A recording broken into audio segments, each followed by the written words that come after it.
அஸ்ஸலாமு அலைக்கும் வரஹ்மத்துல்லாஹி தஆலா வபரகாத்துஹு. அஊது பில்லாஹி மினஷ் ஷைத்தானிர் ரஜீம். பிஸ்மில்லாஹிர் ரஹ்மானிர் ரஹீம். லில்லதீன இஸ்தஜாபு லிரப்பிஹிமுல் ஹுஸ்னா வல்லதீன லம் யஸ்தஜீபு லஹு லவ் அன்ன லஹும் மா ஃபில் அர்தி ஜமீஆ வ மிஸ்லஹு மஅஹு லஃப்ததவு பிஹி உலாயிக லஹும் சூஉல் ஹிசாப் வ மஅவாஹும் ஜஹன்னம் வ பிஸல் மிஹாத். அமன்னா பில்லா சுபத்துல்லாஹு மௌலானல் அலியுல் அலீம். தங்களுடைய ரப்புக்கு யார் செவிசாய்த்தார்களோ அவர்களுக்கு நற்கூலி இருக்கிறது, நன்மை இருக்கிறது, அல்ல ஹுஸ்னா இருக்கிறது. எவர் ரப்புக்கு செவிசாய்க்கவில்லையோ அவர் மறுமை நாளில இந்த பூமியிலே உள்ள அத்தனை செல்வங்களையும் அதுபோன்ற செல்வங்களையும் அவர் பகரமாக கொடுக்க நினைப்பார் மறுமை நாளில. ஆனால் அவர்களுக்கு கடுமையான கேள்வி கணக்கு இருக்கிறது. அவர்கள் செல்லும் இடம் நரகம், அவர்கள் ஒதுங்கும் இடத்திலே அது மிக கெட்டதாக ஆகிவிட்டது. அப்போ ஏலமு அன்னமா உன்சில இலைக்கும் ரப்பிக்கல் ஹக்கு கமன் ஹுவ ஆமா. உங்கள் பக்கம் இறைக்கு அருளப்பட்ட அந்த இறைவேதம் இருக்கிறதே அது உண்மையானதுதான் என்று எவர் அறிகிறாரோ அவர் பார்வையற்றவர் போலவா இருப்பாரா, பிறவி குருடரை போன்று இருப்பாரா? இன்னமாய் ததக்கரு உருள் அல்பா, அறிவுடையோர்கள் தான் நல்லுபதேசம் பெறுகிறார்கள் என்று அல்லாஹ் ரப்புல் ஆலமீன் சூரத்துராது 13ஆம் இந்த அத்தியாயத்திலே 19ஆம் வசனமாக பதிவு செய்திருக்கிறான்.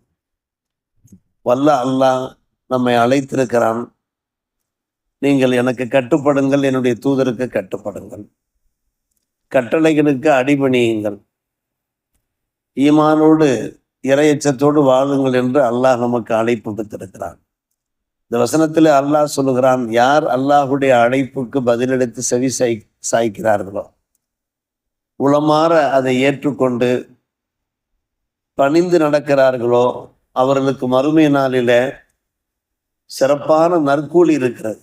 அதே சமயத்தில் பதிலளிக்காதவர்கள், தான் தோன்றித்தனமாக நடக்கின்றவர்கள், மறுமை நாளிலே அவருடைய கெதி எப்படி இருக்கும் என்றால், அவருடைய நிலைமை எவ்வளவு கவலைக்கிடமாக இருக்கும் என்றால், பூமியிலே எத்தனை எத்தனை செல்வங்கள் இருக்கின்றனவோ அவை யாவும் அவை போன்றவை இன்னொரு மடங்கும் அவரிடத்திலே அவருடைய கையில இருக்குமானால் அவற்றையெல்லாம் ஈடாக கொடுத்து, பகரமாக கொடுத்து, பரிகாரமாக கொடுத்து அல்லாஹுடைய தண்டனையிலிருந்து தப்பித்து கொள்ள முயற்சிப்பார். ஆனால் அது நடக்காத காரியம். மறுமை நாளில எந்த ஒரு ஈட்டுத் தொகையும் கொடுத்து, எந்த ஒரு பகர தொகையும் கொடுத்து இறைவனுடைய தண்டனையிலிருந்து தப்பிக்க முடியாத அந்த காலகட்டத்தில் அவர் நினைப்பார், ஆனால் முடியாது. அந்த அளவுக்கு அவருக்கு கடுமையான கேள்வி கணக்கு இருக்கிறது. சூகுல் ஹிசாப் என்றால் கடும் கேள்வி கணக்கு இருக்கிறது. அவர் செல்லும் இடம் நரகமாக இருக்கிறது, ஒதுங்கும் இடத்திலே அதுதான் மிக மோசமானதாக இருக்கிறது என்று அல்லாஹ் ரப்புல் ஆலமீன் எச்சரிக்கை செய்கிறான். குர்ஆன் ஹதீஸிலே பல்வேறுபட்ட அறிவொளி நமக்கு காணப்படுகிறது, தெளிவான பல விஷயங்கள் காணப்படுகிறது. அதனுடைய யதார்த்தங்களை விளங்கி கொண்டு அதனுடைய நுட்பங்களை நாம் புரிந்து கொண்டு நாம் வாழ்ந்தோம் என்றால் அல்லாஹ் இந்த உலகத்திலேயும் நம்முடைய அந்தஸ்துகளை, படித்தரங்களை உயர்த்துவான், மறுமையிலேயும் அல்லாஹ் நம்மை அரவணைத்து கொள்வான். ஆனால் அடுத்த வசனத்திலே அல்லாஹ் சொல்லுகிறான், உம்முடைய ரப்பிடமிருந்து இறைக்கு அருளப்பட்ட இந்த இறை வேதம் இருக்கிறதே உண்மை என்று அறிகின்ற அந்த மூமின்கள், உண்மை அது சத்திய வேதம்தான் என்று அறிகின்ற அந்த மூமின்கள், அதே சமயத்தில் அதை ஏற்காதவர்கள், இருண்ட இதயங்களோடு வாழக்கூடியவர்கள், அவருடைய இதயங்கள் இருக்கிறது இருண்டு போய் கிடக்கிறது. எவ்வளவுதான் அவர்களுக்கு நாம் விளக்கி சொன்னாலும் கூட அதை விளங்குவதற்கு அவர்கள் முயற்சி செய்வது கிடையாது. அவர்கள் யாரை போன்றவராக இருக்கிறார்கள் என்றால் பார்வையற்றவரை போல இருக்கிறார்கள். இவர்கள் இருவரும் சமமாக ஆகுவார்களா? எல்லளவும் சமமாக மாட்டார். இறை வேதம் தான் அது உண்மையான வேதம், அதற்கு நாங்கள் கட்டுப்பட்டு நடப்போம், வழிபட்டு நடப்போம் என்று நம்பி வாழக்கூடிய அந்த மூமின்களும் சரி, அது விஷயத்தில் குருட்டுத்தனமாக நடக்கக்கூடியவர்களும் சரி, ஒரு காலமும் அவர்கள் சமமாக ஆக மாட்டார்கள் என்று சொல்கின்ற அல்லாஹ் யார் அறிவாளிகளோ அவர்கள் தான் நல்லுணர்ச்சி பெறுவார்கள் என்று நம்முடைய தலையிலே ஒரு குட்டு வைக்கிறான். என்ன குட்டு வைக்கிறான்? நீங்கள் அறிவார்ந்த முறையில் நடந்து கொள்ளுங்கள், புத்திசாலித்தனமாக நடந்து கொள்ளுங்கள், அப்போதான் உங்களுக்கு அந்த நல்லுபதேசம் பயன் கொடுக்கும். என்ன நல்ல விஷயங்களை நாம் சொல்லுகிறோமோ அதை நீங்கள் ஆய்ந்து அறியுங்கள். உங்களுடைய அறிவை பயன்படுத்தி இதில் தான் உண்மை இருக்கிறது, இதில் தான் யதார்த்தம் இருக்கிறது, சத்தியம் இருக்கிறது என்பதை நீங்கள் ஆய்ந்து அறிந்தீர்கள் என்றால் நீங்கள் தான் அறிவாளிகள். அப்படி ஆராயாதவர்கள், அதற்கு வழிபடாதவர்கள், அவர்கள் அறிவாளிகள் கிடையாது என்று அல்லாஹ் ரப்பல் ஆலமீன் ஒரு கூட்டு வைக்கிறான். எனவே அற்புதமான இந்த வசனங்கள், நாம் பல உபதேசங்கள் கேட்கின்றோம், பல சொற்பொழிவுகள் பார்க்கிறோம், பல பதிவுகளை நாம் படிக்கின்றோம். நம்மால் இயன்ற அளவுக்கு நாம் அமல் செய்கிற போது நமக்கு ஹுஸ்னா இருக்கிறது. பெண் மக்களுக்கு ஹுஸ்னா என்றெல்லாம் பெயர் சுட்டுவார்கள். ஹுஸ்னா என்றாலே நற்கூலி என்பது பொருளாகும், அழகிய சன்மானம் என்பது பொருளாகும். அல்லது நஸ்ஸஜாபு ரப்பி, ரப்புக்கு செவி சாய்ப்பவர்கள், உளமாற ஏற்றுக்கொண்டு நல்ல அமல்கள் செய்யக்கூடியவர்கள், அவர்களுடைய தரஜாக்கள் இந்த உலகத்திலேயும் உயரும், மறுமையிலேயும் அவர்களுக்கு சிறந்த சன்மானங்கள் இருக்கின்றன. ஆனால் அன்பான பெருமக்களே, அல்லாஹ் எச்சரிக்கை செய்கிறான்.